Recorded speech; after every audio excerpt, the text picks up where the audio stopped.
Avez-vous déjà remarqué que dans nos milieux de travail, on entend souvent parler de santé-sécurité?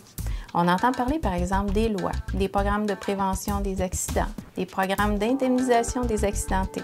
On entend parler des risques à la santé physique.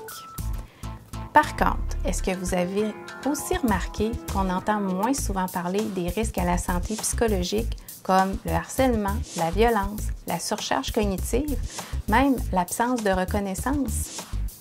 Pourtant, quand ces risques-là sont présents en milieu de travail, leurs conséquences sur la santé peuvent être aussi dommageables que le fait d'être exposé à des contaminants chimiques ou biologiques. Surprenant, n'est-ce pas? En effet, ces risques-là peuvent avoir des répercussions importantes sur les individus.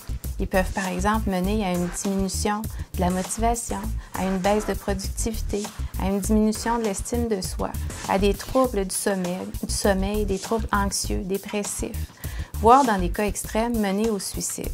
Ces risques-là, dans plusieurs recherches, sont même associés au développement de troubles de santé physique comme les maladies cardiovasculaires ou les troubles musculo-squelettiques. Les risques psychosociaux ont également des répercussions sur les organisations, en les privant notamment de travailleurs utiles et compétents. Qu'est-ce qu'on fait dans nos organisations pour les prévenir? On propose souvent des programmes d'aide aux employés. Dans beaucoup d'organisations, c'est le cas. Mais au-delà de ces programmes d'aide aux employés, qu'est-ce qu'on peut faire d'autre? Est-ce qu'il y a des interventions ou des mesures préventives qui peuvent être implantées en milieu de travail et si oui, lesquelles? Pour justement prévenir l'apparition de ces risques et de leurs conséquences.